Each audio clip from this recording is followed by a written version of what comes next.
Oh, I forgot about this. Near cars, you get to the bulb, it's right there. Got that one slot right there to turn.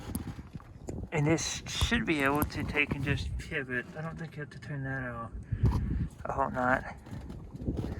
But yeah, don't be a moron and like me and change this all off. Get your big flat washer like this. A quarter's not going to do. And you have to reach inside there and see where we're at. This originally was turned this way flat. And just have less pressure, you push in and it'll turn it. Big old flat washer. And this will pop down. And you can take in, turn this and it'll get out of the way.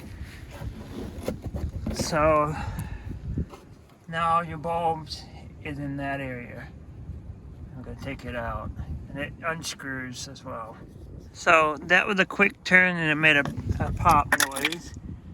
And I just dropped the cap. So here's the light bulb. So you got to turn that as well.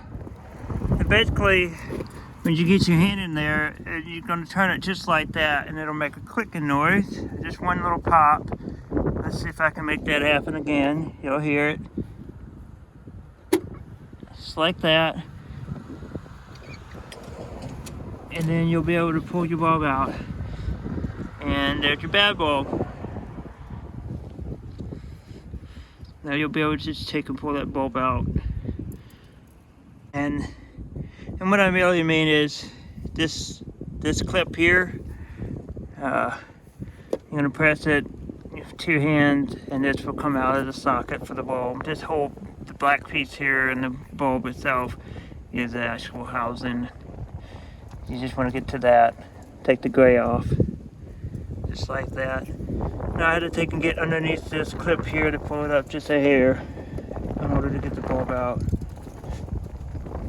And today we are installing this, and it's going to be super bright.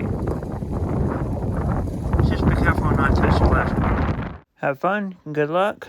Thanks for watching. We'll see you next time.